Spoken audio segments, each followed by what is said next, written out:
আমি তোমাকে ভালোবাসি পরি। ছোট লোকের বাচ্চা, তোর সাহস কি করে হয় আমাকে প্রপোজ করার? নিজেকে কখনো আয়নায় দেখেছিস? দেখে থাকলে আমাকে প্রপোজ করতে আসতি না। বড় লোকের মেয়েকে বিয়ে করে কোটিপতি হওয়ার স্বপ্ন দেখছিস? তুমি আমাকে যা বলার বলো, কিন্তু আমার বাবাকে কেন বলছো? ছোটবেলা থেকে তোমাকে ভালোবাসি, তোমাদের সম্পত্তি দেখে তোমাকে ভালোবাসিনি। আমি সত্যি তোমাকে অনেক ভালোবাসি। চুপ কর ছোট লোক। আগে আমাদের সমান হবি, তারপর ভালোবাসি বলতে আসবি। যা এখান থেকে। পরীর বন্ধুরা সবাই আমাকে নিয়ে হাসাহাসি করছে, মনে হচ্ছে আমি তাদের কাছের কোনো জোকার। ওখান থেকে চলে আসলাম। পরিচয়টা দিয়ে নেই, আমি হৃদয়। এতক্ষণ যার সাথে কথা বললাম সে হলো নোভা ইসলাম মেঘা, ডাকনাম পরি। পরি আমার ফুফাতো বোন। অবশ্য ওরা আমাদের আপনজন বলে পরিচয় দেয় না, কারণ ওর বাবা অনেক বড় লোক আর আমার বাবা সামান্য সরকারি চাকরিজীবী। ওরা সুযোগ পেলে আমাদের অপমান করে। আর ফুপু মারা যাবার পর তো ওর বাবা আমাদের চোখে দেখতে পারে না। ফুপু মারা যাওয়ার সময় পরি অনেক ছোট ছিল, এখনও ওর বাবার মতোই হয়েছে। ও কখনোই আমাদের সহ্য করতে পারতো না, কিন্তু আমি ওকে ছোটবেলা থেকে ভালোবাসতাম, কিন্তু কখনো সাহস করে বলতে পারি নাই। আজকে বললাম, তারপর কি হলো তা তো দেখলেনি। আমরা দুজনেই একই কলেজে অনার্স প্রথম বর্ষে পড়ি। ও বিজ্ঞান শাখায় আর আমি ব্যবসায় শিক্ষা শাখায়। আমি ক্লাস করতে গেলাম। কি রে, কি হয়েছে তোর? আরে পরীকে আজ বলেছিলাম ওকে ভালোবাসি। তুই তো জানিস ও ওই রকমই, তারপর কেন ওকে প্রপোজ করতে গেলি? তুই ওকে ভুলে যা। কিভাবে ভুলবো? আমি ওকে সেই ছোটবেলা থেকে ভালোবাসি। আচ্ছা, মন খারাপ করিস না। ক্লাস শেষ করে বাসায় আসলাম, ফ্রেশ হয়ে খেতে বসলাম। তখনই বাবা বলল, তোর বড় চাচার মেয়ের বিয়ে, তাই কালকে আমাদের সেখানে যেতে হবে। তোর বড় চাচা আমাদের অনেক করে বলেছেন, না গেলে সে কষ্ট পাবে। আচ্ছা ঠিক আছে যাব। তারপর খেয়ে দিয়ে রুমে আসলাম। আমার বাবারা 3 ভাই 2 বোন। তাদের ভিতর আমার বাবা মেজো, আর পরি হলো আমার বড় ফুপির মেয়ে। একটা অসুখের কারণে বড় ফুপু মারা গেছে। তখনই পরি ছোট ছিল। আমি রুমে শুয়েছিলাম, তখনই ছোট বোন সিনহা এসে বলল, ভাইয়া, তুমি আর পরি আপু তো একই কলেজে পড়ো। আপু তোমার সাথে কথা বলে না? না। তুমি যে আপুকে ভালোবাসো তা বলেছো? আজকে বলেছি, কিন্তু বিনিময় থাপ্পড় দিয়েছে আর অনেক কথাও বলেছে। মন খারাপ করো না ভাইয়া, দেখো একদিন পরি আপু তোমার ভালোবাসা ঠিকই বুঝবে। জানি না রে সেদিন কখন আসবে কিনা, কিন্তু ভাবছি আমরা ওখানে গেলে ওরা আমাদের অনেক অপমান করবে। ওখানে যাওয়ার পর সবসময় ওদের থেকে দূরে দূরে থাকবি, ওদের সাথে কোনো কথা বলবি না। আচ্ছা যা, এখন ঘুমা। বিকালে ঘুম থেকে উঠে বন্ধুদের সাথে আড্ডা দিতে গেলাম। আমাকে দেখে জুয়েল বলল, কি রে, তোর মন খারাপ কেন? কি হয়েছে? কালকে বড় চাচার মেয়ের বিয়েতে যেতে হবে, আর সেখানে পরীরাও আসবে, আর ওরা তো আমাদের দেখলে অপমান করবে, তাই নিয়ে চিন্তায় আছি। তারপর চা খেতে লাগলাম আর সবাই মিলে আড্ডা দিতে লাগলাম। সন্ধ্যায় বাসায় গেলাম, রাতেই সবাই সব কিছু গুছিয়ে নেবে। আমরা সকলেই রওনা দিব। তারপর রুমে এসে সব কিছু গুছিয়ে ব্যাগে ভরলাম। গুছানোর পর সবাই একসাথে খেয়ে নিলাম। খুব সকালে ঘুম থেকে উঠলাম, কারণ বড় চাচার বাড়িতে যেতে 5 থেকে 6 ঘন্টার মতো লাগে। ফ্রেশ হয়ে সবাইকে রওনা দিলাম। দুপুর 3টার সময় বড় চাচার বাড়িতে গিয়ে পৌঁছালাম। বড় চাচা অনেক খুশি হয়েছে আমরা এসেছি বলে। সবার সাথে কথা বলে খেতে গেলাম। খাওয়ার পর একটা রুমে আসলাম ঘুমানোর জন্য। সবাইকে দেখলাম, কিন্তু পরি আর ওর বাবাকে দেখলাম না। মনে হয় এখনও আসেনি ওরা। ভাবতে ভাবতে ঘুমিয়ে পড়লাম। ঘুম থেকে উঠে কিছু খেয়ে সব কাজিনরা মিলে আড্ডা দিতে লাগলাম। তখনই বাসার বাইরে একটা গাড়ি আসার শব্দ পেলাম। বড় চাচা আরও অনেকে গাড়ির কাছে গেল, আমরাও গেলাম। মনে হয় পরীরা এসেছে। পরীর বাবা আমাকে দেখে বলতে লাগলো, এভাবে দাঁড়িয়ে না থেকে আমাদের ব্যাগগুলো তো নিতেও পারো। আমি আর কিছু বললাম না, চুপচাপ তাদের ব্যাগগুলো নিয়ে ভিতরে গেলাম। রাতে সবাই মিলে একসাথে খেয়ে যার যার রুমে ঘুমাতে গেলাম। পরদিন সকালে নাস্তা করে কাজিনরা মিলে সবাই ঘুরতে গেলাম। পরিও ছিল। আমরা সবাই মিলে ঘুরতে লাগলাম। হঠাৎ দেখলাম পরি ফোনে কথা বলতে বলতে রাস্তার মাঝখানে চলে এসেছে, আর পিছন থেকে একটা ট্রাক আসছে। ট্রাকটা হর্ন বাজাচ্ছে, কিন্তু পরি শুনতেই পাচ্ছে না। আমি দৌড়ে গিয়ে পরীকে সরিয়ে নিলাম। দুজনে রাস্তার পাশে পড়ে গেছি। আমি নিচে আর পরি আমার উপরে, ওকে জড়িয়ে ধরে আছি। অনেক বড় বিপদ থেকে বাঁচলাম। পরি আমার উপর থেকে উঠে, তোর সাহস কি করে হয় আমাকে স্পর্শ করার? তোর মতো চরিত্রহীন ছেলে আমি জীবনেও দেখিনি। কথাগুলো বলেই পরি চলে গেল, আর আমি রাস্তার পাশে মাথা নিচু করে দাঁড়িয়ে আছি। পরীকে বাঁচাতে গিয়ে আমার অনেক জায়গায় কেটে গেছে, অনেক রক্ত বেরোচ্ছে। এর থেকেও বেশি কষ্ট হচ্ছে পরিয়ের কথাগুলো শুনে। আমার কাজিনরা এসে আমাকে পাশের একটা ওষুধের দোকানে নিয়ে ব্যান্ডেজ করিয়ে দেয়। তারপর বাসায় চলে আসলাম। সবাই জিজ্ঞেস করছিল যে আমার শরীরে ব্যান্ডেজ কেন। আমি তাদের বললাম, রাস্তায় পড়ে গিয়ে ব্যথা পেয়েছি। রাতে সবাই খাওয়ার জন্য ডাকলো, তাদের বললাম খেতে ভালো লাগছে না। রুমে শুয়ে আছি, তখনই সিনহা আসলো। ভাইয়া, তুমি খাবে না কেন?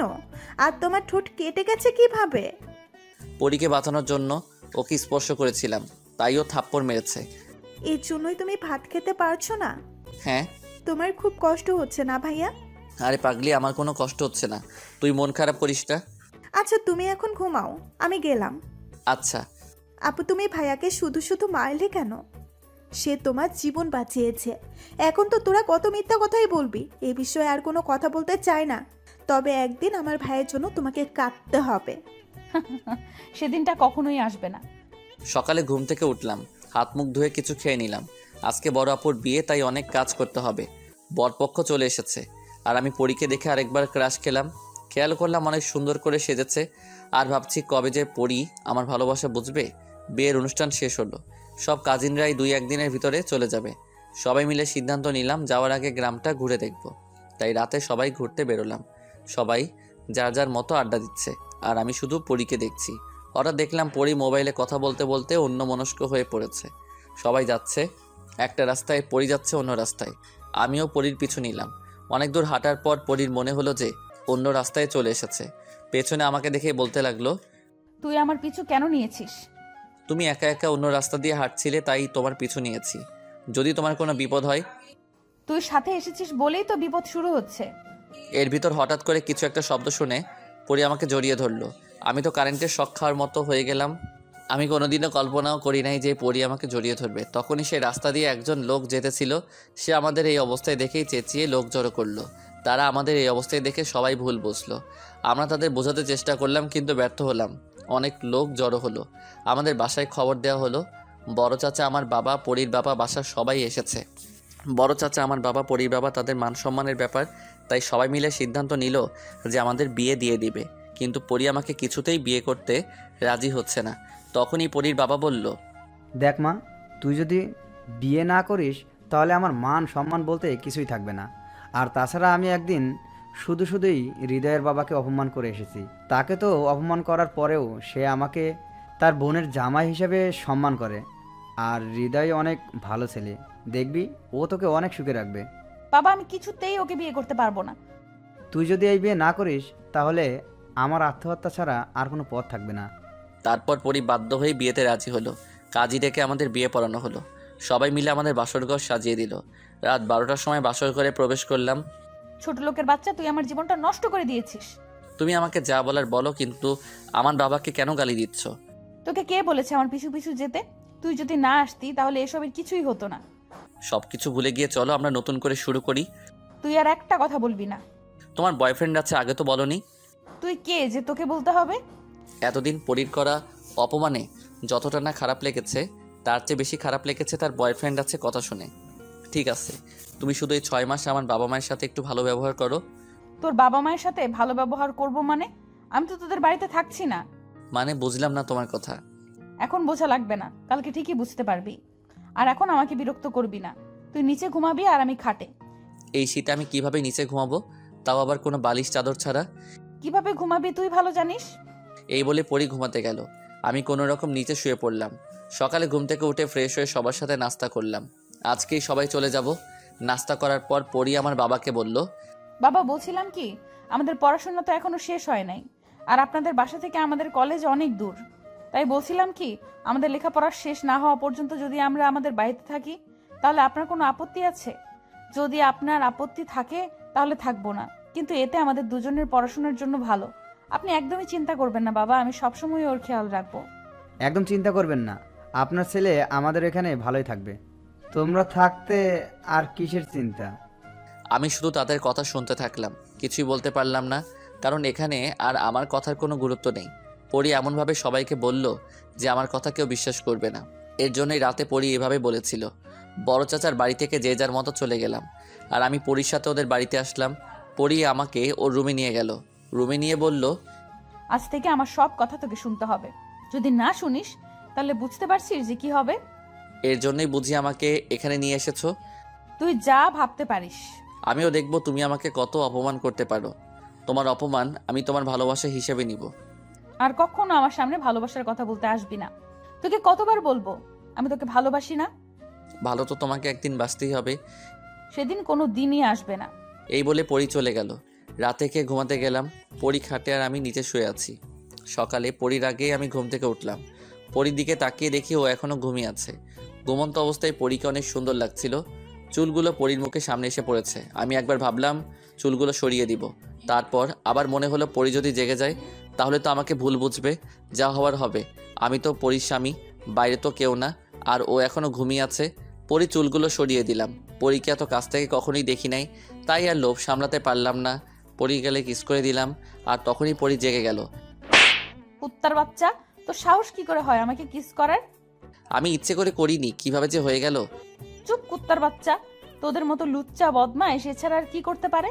আর কখনো তুই আমাকে স্পর্শ করবি না। এই বলেই পরী চলে গেল। নাস্তা করে আমাকে রেখে গাড়ি নিয়ে কলেজে চলে গেল।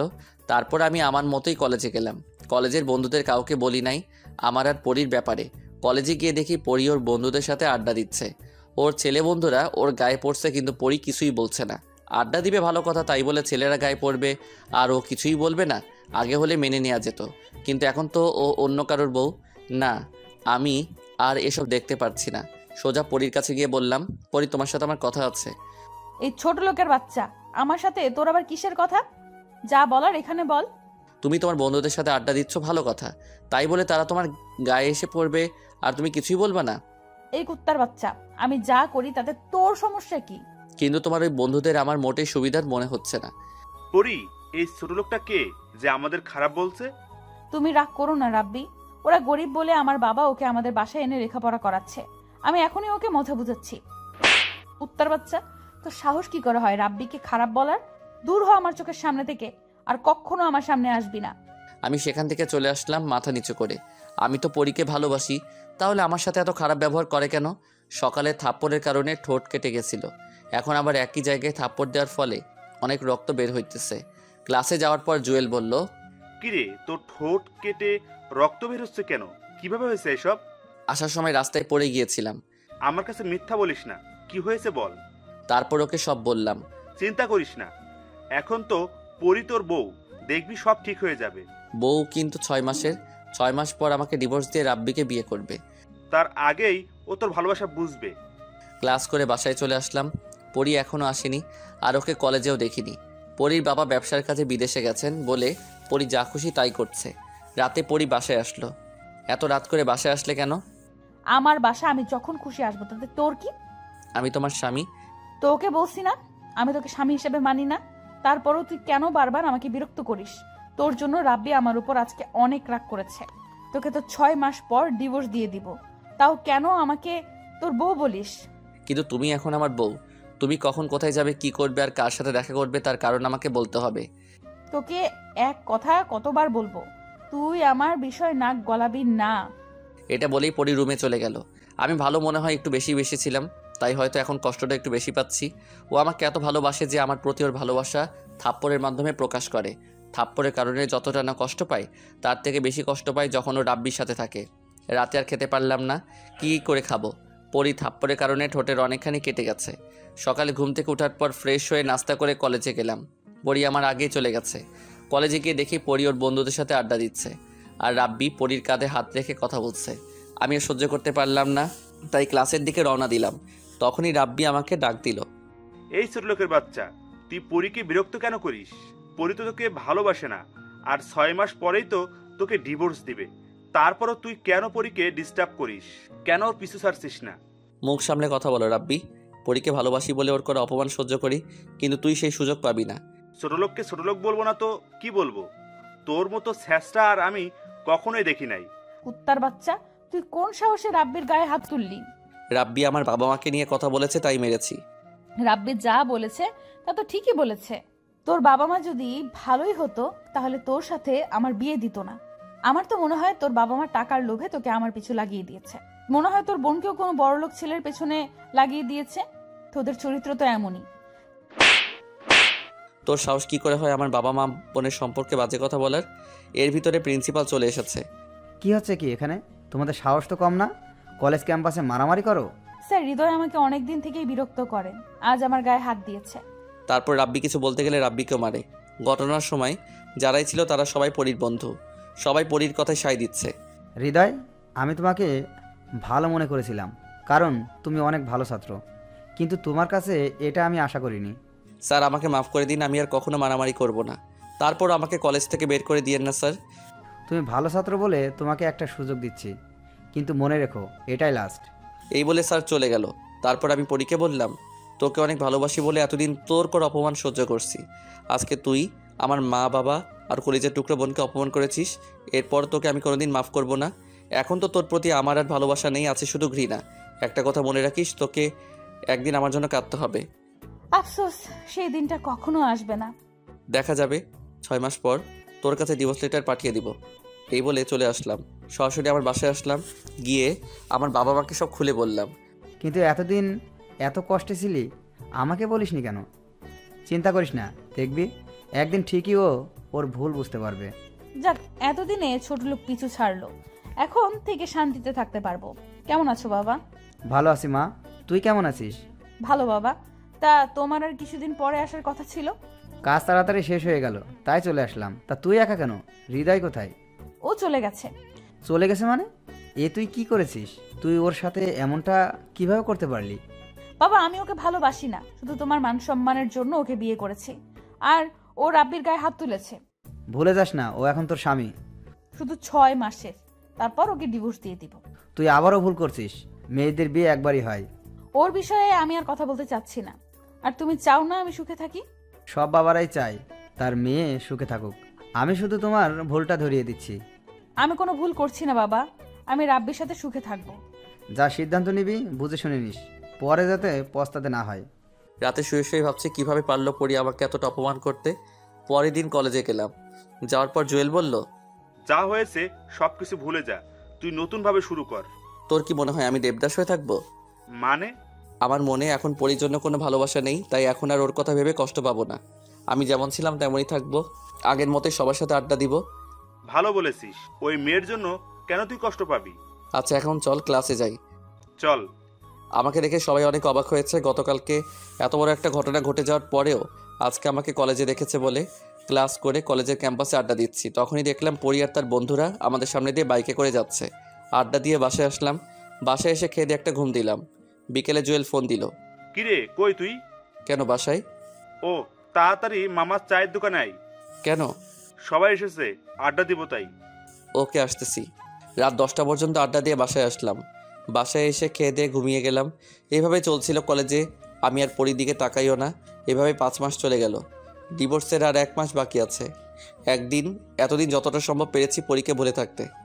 এখন আর পরির প্রতি কোনো ভালোবাসা নেই। আমি ভেবেছিলাম হৃদয় আমার জীবনে না থাকলে হয়তো আমি ভালো থাকবো।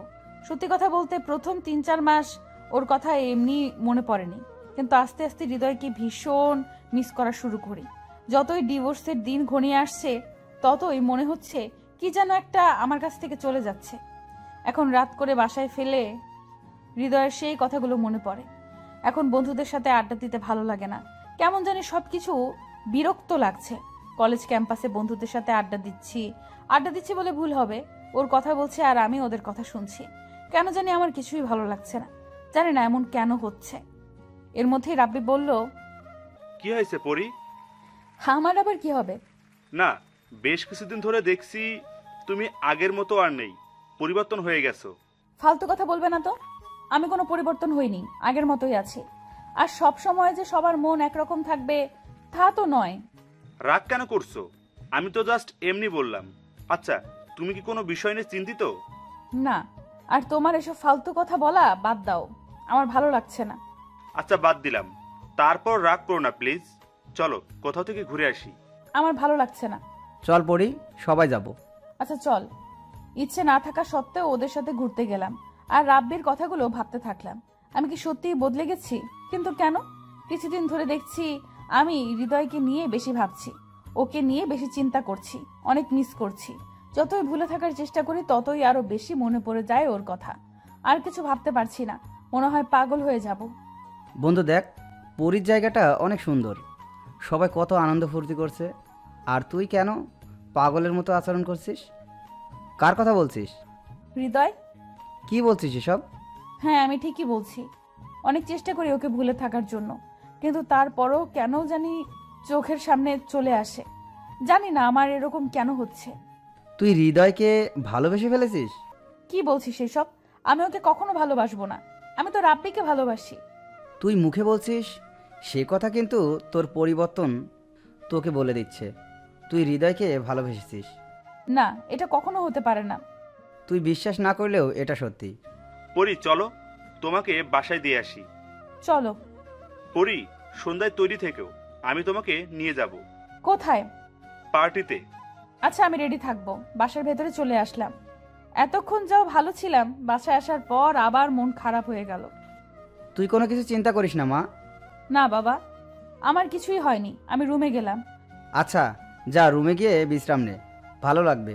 সন্ধ্যায় পার্টিতে যাওয়ার জন্য তৈরি হলাম। এর ভেতরে রাব্বি ফোন দিল। নিচে নেমে ওর সাথে পার্টিতে গেলাম। আগে পার্টিতে আসলে অনেক আনন্দ ফুর্তি করতাম, কিন্তু আজকে কিছুই ভালো লাগছে না। সবাই আনন্দ ফুর্তি করছে আর আমি এক জায়গায় বসে আছি। পরি চলো ডান্স করি। আমার ভালো লাগছে না। আরে চলো, অনেক ভালো লাগবে। দেখো সবাই ডান্স করছে। আমি করব না, প্লিজ আমাকে জোর করো না। তোমার কি হয়েছে আজ পরি? বেশ কিছুদিন ধরে তোমার আচরণ আমার কাছে কেমন জানি লাগছে। বললাম তো আমার কিছুই হয়নি, আর এখন ডান্স করতে ভালো লাগছে না। তোমার শুধু আজকে ভালো লাগছে না তা কিন্তু নয়, যখন সবাই মিলে আড্ডা দেই তখনও তুমি মন মারা হয়ে থাকো। আর ওই দিন তুমি ঘুরতে যেতেও চাওনি। আর তার থেকে বড় কথা হলো, তুমি আগের মতো আর আমার সাথে কথা বলো না। আমার তো মনে হয় তুমি কোনো বিষয় নিয়ে চিন্তিত। আমাকে আর বিরক্ত করো না তো, আমাকে একটু একা থাকতে দাও প্লিজ। আচ্ছা তুমি থাকো। রাব্বি চলে গেল। একটু পর আবার এসে বলল, আসো ড্রিঙ্ক করি। আমার ভালো লাগছে না আজকে। রাব্বি প্লিজ আমাকে বিরক্ত করো না। আমি কিছু বললেই তো এখন ভালো লাগবে না, মন তো এখন অন্য জায়গায় পড়ে আছে। মানে কি বলতে চাইছো তুমি? যা বলছি ঠিকই বলেছি, এখন তো গায়ে লাগবেই। তা হৃদয় তোমাকে বাসর রাতে কি এমন দিয়েছিল যার জন্য ওকে এখনো ভুলতে পারছো না? চুপ করো রাব্বি, আর একটা বাজে কথা বলবে না। অনেক হয়েছে, আর একটা বাজে কথা বলবি না। তোর জন্য হৃদয়ের সাথে আমার বিয়ে হওয়া সত্ত্বেও ওকে ভুল বুঝেছি। দিনের পর দিন ওকে অপমান করেছি, তারপরও ও কিছু বলে নাই, কারণ ও আমাকে ভালোবাসতো। আমি ওর বিয়ে করা বউ থাকা সত্ত্বেও ও আমাকে ছুঁয়ে পর্যন্ত দেখেনি। আমি ওকে ভালোবেসে ফেলেছি, অনেক বেশি ভালোবেসে ফেলেছি। আর কখনোই তুই আমার সামনে আসবি না, আর আমার সাথে যোগাযোগ করার চেষ্টা করবি না। ওখান থেকে চলে আসলাম। রাতে শুয়ে শুয়ে ভাবতে থাকলাম, হৃদয় কি আমাকে আর কখনো মাফ করবে? ডিভোর্সের তো আর 10 দিন বাকি। ও তো বলেছিল আমার কাছে ডিভোর্স লেটারটা পাঠিয়ে দিবে। না, আমি ওকে কিছুতেই ডিভোর্স দিব না। দরকার হলে মারা যাব, তারপরেও না। সকালে আমার সব জিনিসপত্র একটা ব্যাগে ভরলাম। বাসা থেকে বের হব, তখনই বাবা বলল, ব্যাগ নিয়ে কোথায় যাচ্ছিস মা?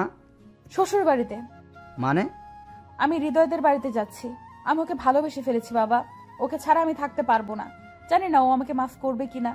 আমি ওর সাথে অনেক খারাপ ব্যবহার করে ফেলেছি বাবা, তাই ওদের বাড়িতে চলে যাচ্ছি বাবা। তাহলে চল, আমিও তোর সাথে যাব। না বাবা, ভুল যেহেতু আমিই করেছি, তাই আমায় তা ঠিক করতে হবে। আমি গেলাম। আচ্ছা যা। সকালে ঘুম থেকে উঠে ফ্রেশ হয়ে সবাই মিলে নাস্তা করতেছি, তখনই কে যেন কলিং বেল বাজালো। বাবা গিয়ে দরজা খুলে দিল।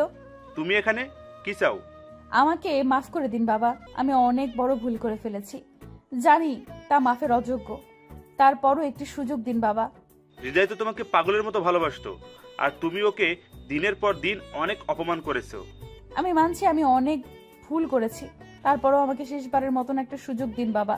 আমি কথা দিলাম বাবা, আর কোনো দিন এমন কাজ করব না। আমি যে তাকে ছাড়া বাঁচতে পারবো না। আরে আরে, কাঁদতে হবে না। তুমি তোমার ভুল বুঝতে পেরেছো, এটাই আমরা অনেক খুশি। আমাদের বিশ্বাস ছিল তুমি একদিন তোমার ভুল বুঝতে পারবে। আসো ভিতরে আসো। ও এখানে কেন বাবা? ও থাকবে না তো কে থাকবে? এটা তো ওরও বাড়ি। মানে? দেখ বাবা, পরি ওর ভুল বুঝতে পেরেছে, তুই ওকে মাফ করে দে। আবার নতুন কোনো প্ল্যান নিয়ে এখানে এসেছে? সাপকে বিশ্বাস করা যায়, তবু আমি ওকে বিশ্বাস করি না। হৃদয় আমাকে মাফ করে দাও, আমি আমার ভুল বুঝতে পেরেছি। আমি আর কখনো তোমাকে কষ্ট দিব না, আমাকে মাফ করে দাও প্লিজ। তুই কোন সাহসে আমার হাত ধরেছিস? আমার হাত ধরার অধিকার তোর নেই। হৃদয়, ওর সাথে এই রকম ব্যবহার কেন করছিস? পরিমা, তুমি খেতে এসো। ওর মতো মেয়ের সাথে এক টেবিলে বসে খাওয়ার কোনো ইচ্ছা আমার নেই। আমি গেলাম। এই বলে রাগ করে খাবার না খেয়ে বাসা থেকে বের হয়ে গেলাম। সবাই পরীকে মাফ করলেও আমি করব না। অনেক ভালোবাসতাম ওকে, তাই তো ওর সব করা অপমান মুখ বুজে সহ্য করতাম। কিন্তু এখন আমার মনে ওর জন্য ঘৃণা ছাড়া আর কিছুই নেই। বাইরের হোটেল থেকে নাস্তা করলাম, সারাদিন বন্ধুদের সাথে আড্ডা দিলাম। রাত 10টায় বাসায় গেলাম। কলিং বেল বাজানোর পর পরি এসে দরজা খুলল। তুই এখনো এখান থেকে যাসনি কেন? তোকে আমার সহ্য হয় না, যা তুই এখান থেকে। আমি আমার স্বামীর বাড়িতে আছি, যাব কেন? চুপ কর। কে তো স্বামী? 6 মাস পূরণ হলেই তোকে ডিভোর্স দিয়ে দিব।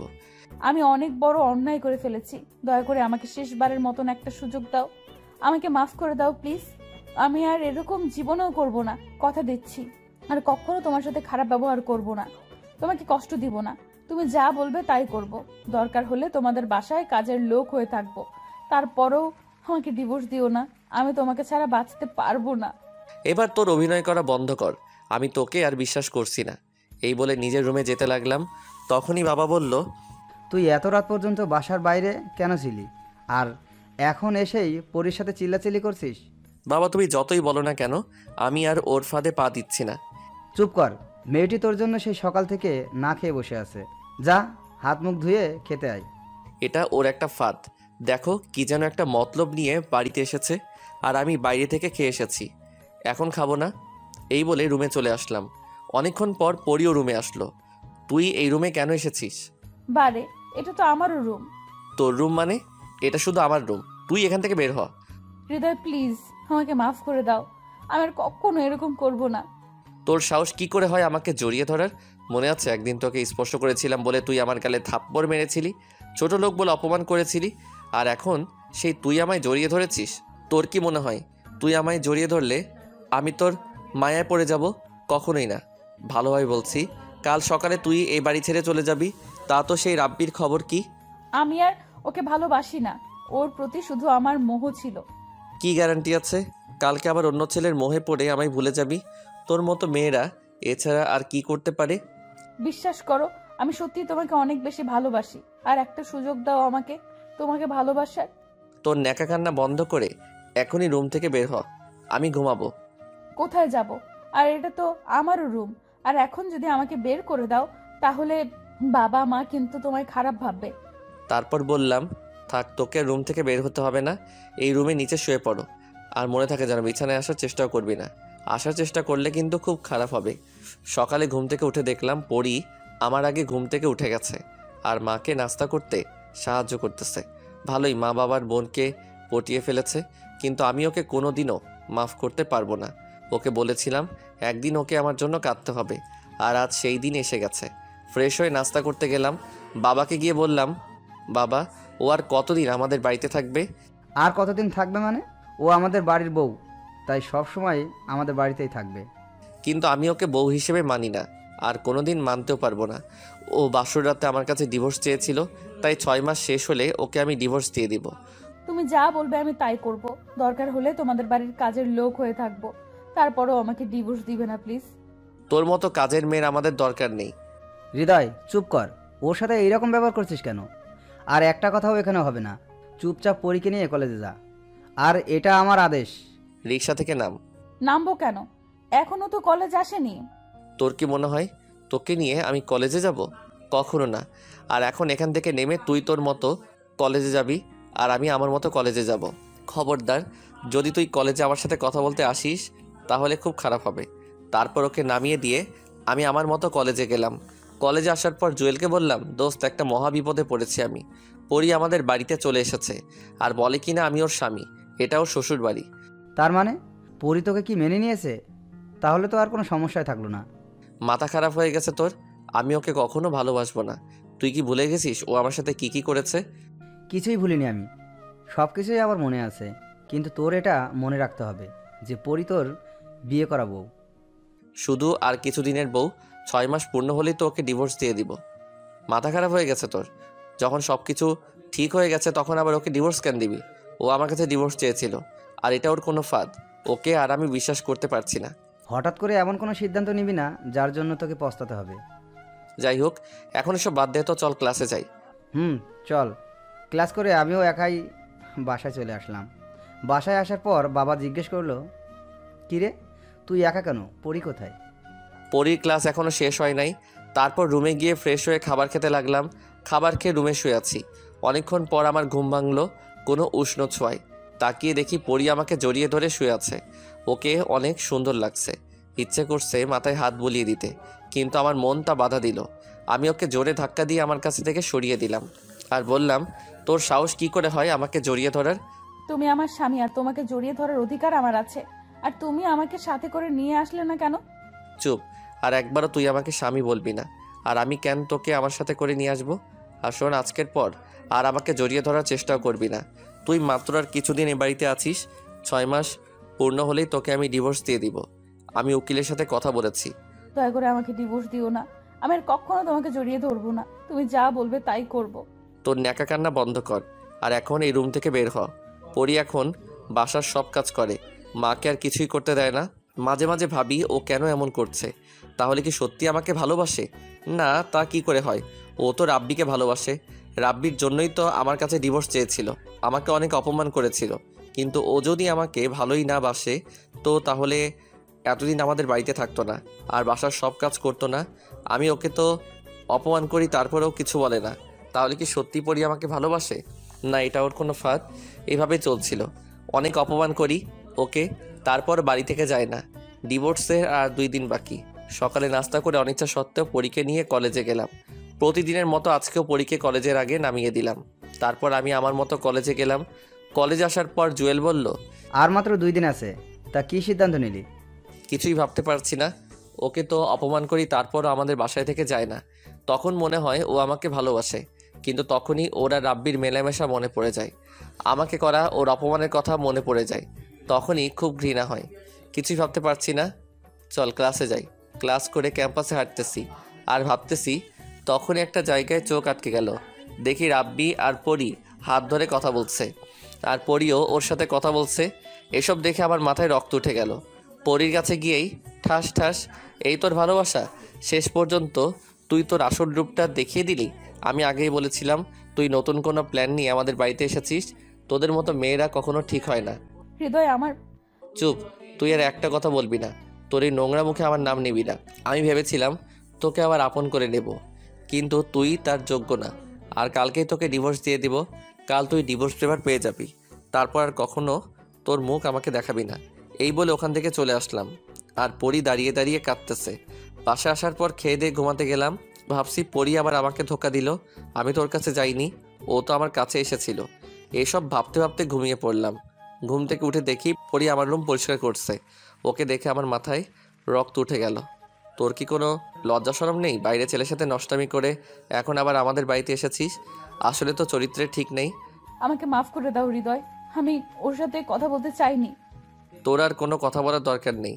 তুই আজকে আমাদের বাসা থেকে চলে যাবি। দয়া করে আমাকে বাসা থেকে বের করে দিও না।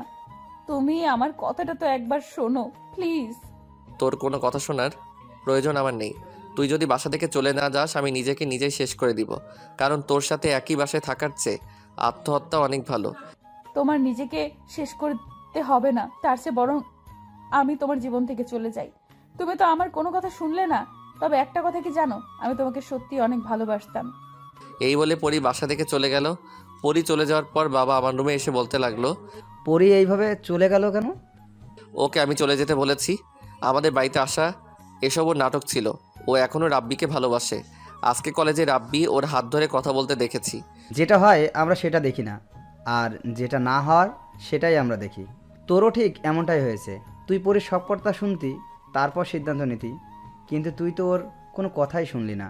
এতদিন ও এই বাড়িতে রয়েছে, আমার এক মুহূর্তের জন্য মনে হয়নি যে অভিনয় করছে, কারণ ওর চোখে আমি তোর প্রতি ভালোবাসা দেখেছি। একটা কথা মনে রাখিস, তুই অনেক বড় ভুল করলি। এই বলে বাবা চলে গেল। সকালে ঘুম থেকে উঠে ফ্রেশ হয়ে নাস্তা করে উকিলের কাছে গেলাম। উকিলের কাছ থেকে ডিভোর্স পেপার নিয়ে আমি সই করে আমি পরির বাড়িতে যেতে লাগলাম। রাস্তায় রিক্সার জন্য দাঁড়িয়ে আছি, তখনই পিছন থেকে কে যেন ডাক দিল। তাকিয়ে দেখি রাব্বি। তুই আমায় কেন ডেকেছিস? এই দেখ ডিভোর্স পেপার। আজ থেকে আমি আর তোদের মাঝে দেওয়াল হয়ে থাকবো না। তুই পরীকে ভুল বুঝছিস। মানে? ওই দিন আমি পরীকে কথা বলার জন্য ডেকেছিলাম, পরী রাজি হয়নি। আমি ওকে জোর করছিলাম। আসলে আমি পরীর কাছে মাপ চাইতে গিয়েছিলাম। আমি পরীকে মন থেকে ভালোবাসিনি। ওর প্রতি শুধু আমার একটা মোহ ছিল। ওকে বলেছিলাম ও যেন তোকে নিয়ে সুখে থাকে, আর আমরা সারা জীবন বন্ধু হয়ে থাকতে চাই। আর তখনই তুই এসে ভুল বুঝলি। পরীকে কিছু বলার সুযোগই দিলি না। পরী সত্যি তোকে অনেক ভালোবাসে রে। এটা শোনার পর আমি ডিভোর্স পেপারটা ছিঁড়ে ফেললাম। তাড়াতাড়ি পরীদের বাসায় গেলাম। বাসায় গিয়ে দেখি দরজা খোলা। বাড়ির ভিতরে কাজের লোক আছে, আর আমি পরিদের বাড়িতে ছিলাম বলে সবাই আমাকে চেনে। তাদের কাছে কিছু না জিজ্ঞেস করেই সোজা পরির রুমে গেলাম। গিয়ে দেখি পরির রুমে নেই, বাথরুমের দরজা বাইরে থেকে বন্ধ। তাহলে কোথায় গেল পরি? তখনই টেবিলের উপর একটা কাগজের দিকে চোখ গেল। কাগজটা উঠিয়ে পড়তে লাগলাম। কাগজে লেখা ছিল, হৃদয়, আমি জানি আজকে তুমি আমার কাছে ডিভোর্স পেপার সই করাতে আসবে, কিন্তু আমি কি করে ডিভোর্স পেপারে সই করব বলো? আমি তো তোমায় অনেক ভালোবাসি। আমি মানছি তোমার উপর অনেক অত্যাচার করেছি, হয়তো মাফের অযোগ্য, কিন্তু বিশ্বাস করো রাব্বির সাথে এখন আমার কোনো সম্পর্ক নেই। ও শুধু ওই দিন আমার কাছে মাপ চাইতে এসেছিল আর বলেছিল যে আমরা সারা জীবন বন্ধু হয়ে থাকতে চাই। তুমি আমার কোনো কথা না শুনে ভুল বুঝলে। আমি জীবিত অবস্থায় ডিভোর্স পেপারে সই করতে পারবো না, তাই অনেক দূরে চলে যাচ্ছি। তুমি তোমার মনের মতো মেয়েকে বিয়ে করে নিও, আর পারলে আমাকে মাপ করে দিও। ইতি, পরি। চিঠিটা পড়ার সময় চোখ দিয়ে পানি পড়ে কাগজটা ভিজে গেল। দৌড়ে নিচে নেমে কাজের লোকদের কাছ থেকে হাসপাতালের ঠিকানা নিয়ে পরীর কাছে গেলাম। হাসপাতালে গিয়ে পরীর বাবাকে জিজ্ঞেস করলাম পরীর কী অবস্থা। বলল যে এখন বিপদমুক্ত। আমি কি কথা বলতে পারি পরীর সাথে? আমি উপরের রুমে গেলাম। আমাকে দেখে বলতে লাগলো, পরী, ডিভোর্স পেপারে সই করাতে এসেছো? আমাকে মাফ করে দাও, আমি তোমাকে ভুল বুঝেছি। তোমার মাফ চাইতে হবে না। আমি আর কিছুই বললাম না, শুধু পরীকে শক্ত করে জড়িয়ে ধরলাম। কিছুদিন পর হাসপাতাল থেকে পরীকে আমাদের বাসায় নিয়ে গেলাম। রাতে মা একটা ঠিকানা দিয়ে ওই জায়গায় যেতে বলল। কাজ করে ওই বাসায় এসে রুমে গেলাম। রুমে গিয়ে দেখি রুমটা অন্ধকার। লাইট অন করে দেখি বাসর ঘরের মতো সাজানো, আর পরী খাটের উপর বধূ সেজে বসে আছে। দরজা আটকে পরীর কাছে যেতে লাগলাম। পরী এসে আমাকে সালাম করলো। তারপর দুজনে উজু করে নামাজ পড়লাম। পরী বলল, এখন থেকে আমাদের মধ্যে কোনো ভুল বোঝাবুঝি থাকবে না, শুধু ভালোবাসা থাকবে। ঠিক আছে মহারানী। তারপর লাইট অফ করে পরীর কাছে গেলাম। অবশেষে আমাদের প্রেম কাহিনীটা সফল হলো। কাল থেকে শুরু হবে এক নতুন সকালের।